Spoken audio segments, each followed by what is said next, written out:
Hi, today I'm joined by Julia Pahl, a lecturer in Engineering Operations Management at the University of Southern Denmark. She specializes in optimization, data science, and supply chain management in maritime logistics. Today we are going to talk about her project on maritime just-in-time optimization through mission project and how smarter port coordination can reduce emissions and support the industry path towards decarbonization. What are the main goals of the mission project? The utmost most important goal is to minimize CO2 emissions and to broadly spoken decongest the port area.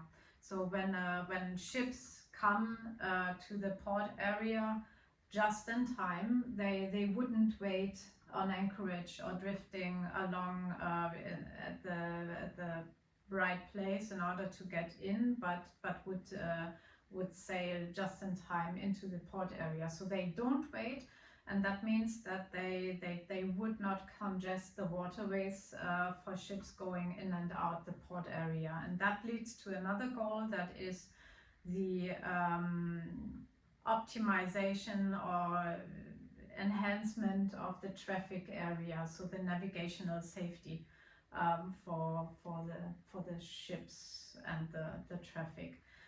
So that would be the second goal. Then of course we have also economic goals. So when you optimize or synchronize the port call process with all the varying processes that go along also with the stakeholders on shore, so on the terminal and in the port area, and related also to the different port services, then of course you have also efficiency goals that can directly translate into cost reductions. So that would be the third goal. Mm-hmm. Why is the current port call process often inefficient, and what are the consequences of these delays? Well, there are two things that go along. So inefficiencies come mostly from uncertainties that are prone to transportation and logistics overall, not only to the maritime sector. So that can be, but of course the maritime sector is more prone to that, like bad weather, that you have a storm in the middle that ships need to deviate from. Also inefficiencies when we look into short sea shipping, so that is port calls quite frequently one after another in terms of time, what we can see in the Mediterranean or also in the north of Europe, that delays in the departure of at one port can lead to rippling effects along the port calls. That is what you can see in container shipping, for instance. So delays due to whatever can be the case. It can be that some parties have a strike that leads to delays that you could see in the past in the port of LA, for instance, where the tariff organizations are quite strong. So if they stop working, then of course ships are not loaded, unloaded, and then they don't depart, or they cannot be received as well. So so these kind of things and also unexpected events can lead to inefficiencies. And if then these delays are not communicated to the next players in the row, let's say, then this leads to delays and to waiting times. Mm-hmm. How does just-in-time arrival differ from traditional port operations? With respect to port operations, well, they would benefit from forecasted event timestamps. So a ship would communicate the estimated time of arrival much earlier to the next port, including all the players that you have in the port area, from terminal operators to tug services, so that they can align their processes based on this estimated timestamp of a ship arrival and the sequence. So so that I would say is also the main difference. So you have updated timestamps. So ideally, every stakeholder within the port call process has updated information about timestamps and can align their operations accordingly. So that the ship is actually able to just go in, to arrive just in time and to immediately go in because everything is ready for the ship.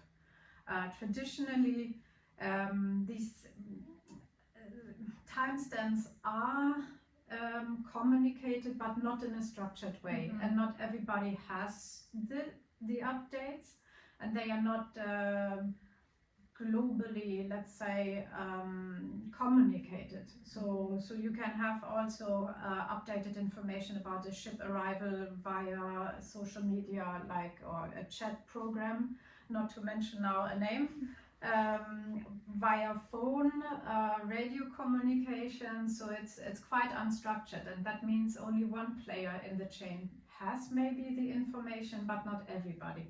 So the other processes are not aligned, like bunkering services or the mentioned HUC services. And that is, I think, to my point of view, the main difference, that you don't have the structured approach of timestamp communication. And actually, what kind of data and information should be shared in order to make just-in-time arrivals to work efficiently? Yeah. That's mainly when we come from what I have already said. It's mainly information about main timestamps. And that is the kind of data also that would be needed to be exchanged. So everybody estimates, specifically the ships, when they would arrive at a certain place. And then you need to have the communication from the port and near port services to say we can be ready for you at that certain time. So they give so the ship gives a planned time of arrival. Then the services at the port can give the requested time of arrival, because it might be that they are not ready at that specific planned time. And then they would communicate back the requested time of arrival. And then the ship can act to it by slowing down or whatever decision then they would make. So it's mainly the information about the timestamps that needs to be, of course, translated then into the data point that can be exchanged. So that is easily spoken, but of course it can be difficult or challenging to get this right timestamp estimation. And for that purpose, we develop also in the mission project services that can help with this kind of analytics to the different decision makers to decide when things are ready for the ship to go in.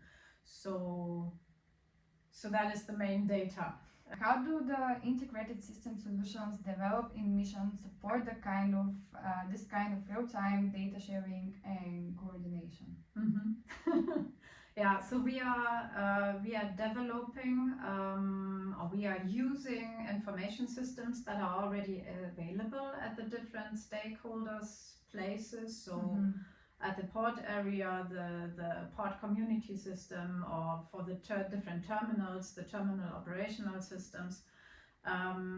So we are trying to link these systems together on a kind of a meta layer or platform that can be used in order to in a structured way communicate the different timestamps, and this is then exchanged via an exchange server with the different stakeholders that have then a role on this or an entity, and can get the right information that is then only visible to themselves. So it's also restricted who can see what exactly, and then they can make their decision accordingly to the information there. yeah, so this is how it should work in theory and hopefully also in practice. And we have also what I mentioned before, services available that can via machine learning methods can give estimates of the different timestamps based on the situation that is currently in place and is forecasted also to be in place, so that works also into the future. And then this data is hopefully, or this information on the timestamps is exchanged, then updated and exchanged in real time based on the current and future predicted situation. Can you give a few examples of the project demonstration cases and what they have revealed so far? Actually, we are at the moment in the way of planning the details of our demonstration cases. So for the time being, we could not yet go into the demonstration, but we don't know exactly when the video will be released. So it might be that by this time of speaking and that you see the video, we will have already the first demonstration results in place. So please stay tuned on our website where we will report. Very much looking forward for it. Me too. Of course. How do you deal with the varying levels of digital maturity among boards and companies involved in the project? Yeah, that is a very good question, and we already we have larger ports within the project, but we also have smaller ports that do not have as much capacities in terms of IT systems, in terms of maintaining these systems or having them, buying them. So one port is much more advanced in its IT systems than the other one. And the way we deal with it is that we try really to limit the amount of data that we need to gather from these ports in a digital way, so that we can make also the smaller ports have a stake and enable just-in-time protocol optimization. For instance, it might be that terminals do not have a terminal operational system in place, or they don't operate a high sophisticated berth planning software. And in that case, once, as I said, we try to limit the amount of data that we need. But we also try to work a lot with IES data to make analysis and statistics about the different time durations at the premises, so that then we can use this medians or averages to insert into the process for the different timestamps. So that's a little bit circumventing the problem of gathering data that might not be available in a digital manner. Yeah. What are the biggest challenges to implementing just-in-time protocols globally? The biggest challenge, I would like to point out now, because that is a huge part that we have also in the project, that of course we need to rely with what we do in the project as well as globally on agreed standards, so that within maritime logistics and specifically in just-in-time protocol optimization, we talk the same language. So that then the services and the systems that we develop can be used also globally. But this requires that we talk the same language, and that relies heavily on the use of standards. There are a lot of standards already available, and within the mission project we have analyzed all of them in a very comprehensive manner. And now we are in the way of harmonizing the different semantics, so that we have in the end a language and a process structure in place that can be understood globally and then hopefully also used on a global scale. So this is the first that comes into my mind. when I see your question. Okay. What kind of regulatory support or policy changes would help accelerate adoption of these solutions? Yeah. A big challenge that I did not touch upon right now is that the mission project looks into different traffic types, like container traffic, roll-on, roll-off traffic, where you have the cargo on their own wheels that can be rolled off and on the ships. And we also deal with transshipping, and it's best to be explained that then container shipping follows a certain route all the time. They have a certain frequency of port calls, and they go like a bus. So it's like bus driving. So you have the schedule, and you know what happens then in the overall yearly schedule with the different ships and how they are supposed to sail. When it comes to transshipping, things go more complicated because it's like taxi driving or calling an Uber. So you have ships that bring merchandise like grain, like oil and gas. So oil and gas tankers is a big part of the global fleet as well, and it's actually the major part if you look into transshipping of the global fleet. And they go not in this planned way. And they have normally contracts, so this is quite complex. They have contracts on the different voyages, and there is a clause that it's called that they should sail at utmost dispatch, and that means that they should sail at the not fastest speed but agreed speed to the next port where they are supposed to then go, and that would not permit these ships under these contracts to go slower. So for the voyage, this speed reduction cannot be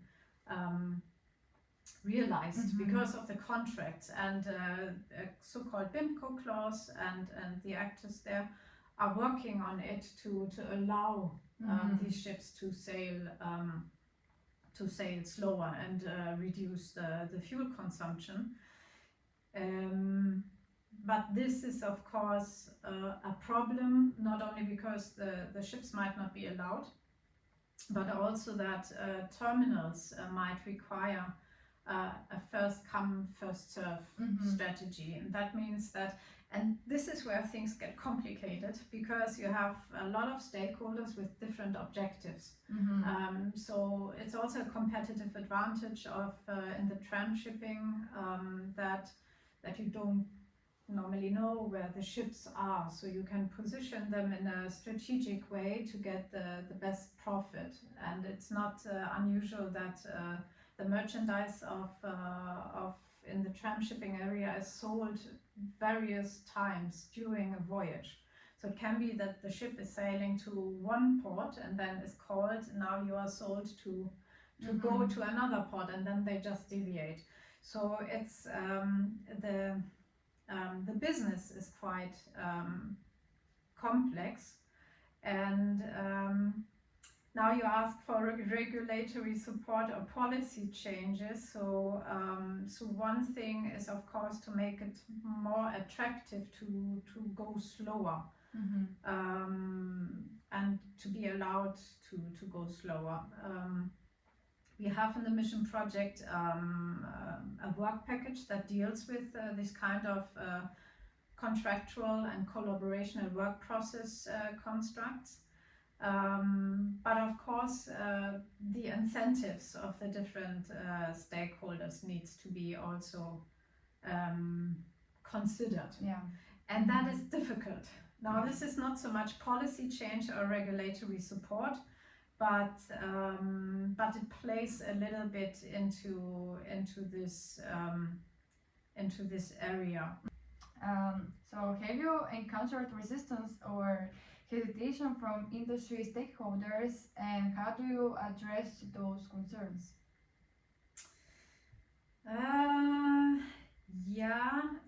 summarize a little bit of what I tried to explain earlier with the transshipping. So you can feel sometimes partly resistance when it comes to exactly this competitive advantage of having the ships where they are best placed with the merchandise that they have on board. So ship owners or companies do not really like when things are too transparent in that perspective. And please correct me if I'm wrong. But you can feel a little bit of resistance in the maritime stakeholders' position when it comes to sharing too much of their competitive advantage situation. Yeah. I hope it's easy to understand what I mean, but of course many business models also based on the fact that not everything is transparent. So, and you could argue that at least if you have the port call process transparent, then it's clear that the ship will go into that port. So, so at least at that stage it should be no surprise. But when the sailing comes into place, then things get more complex. So here you can feel resistant, and I think it's also well known that the maritime transport industry is very conservative and not so much in favor towards too much transparency. Well, yeah. But please correct me if I'm wrong with that. It's getting better and better, and they are catching up really fast, I would say, when it comes to innovative solutions and also use of ICT services, but they are conservative, Yeah, at least towards the public. Yeah. What types of cooperation, like public-private, cross-border, or industry-wide, are necessary to scale and sustain those innovations? I would say that, well, projects like the Mission Project, or also our sister project Dynaport, are a very good type of fostering this kind of collaboration in a general sense, because here you get the budget to jointly develop further innovations in the sector. So for me, and of course for us with the Mission Project, that is a very good type of collaboration. And then there, of course, you have also the non-incentivized collaborations. We have just called into the place a so-called port call optimization network together with the International Task Force of Port Call Optimization. So this is a non-financed collaboration network that builds together guidelines for just-in-time port call optimization, discusses it worldwide. So that is another type. So the industry is really interested in these type of innovations, financed or also non-financed. And finally, what's the key message or takeaway you hope that maritime and logistics communities will take from Mission Project? Yep. Well, key message, hopefully, after our remaining 1.5 years that the project is still to go.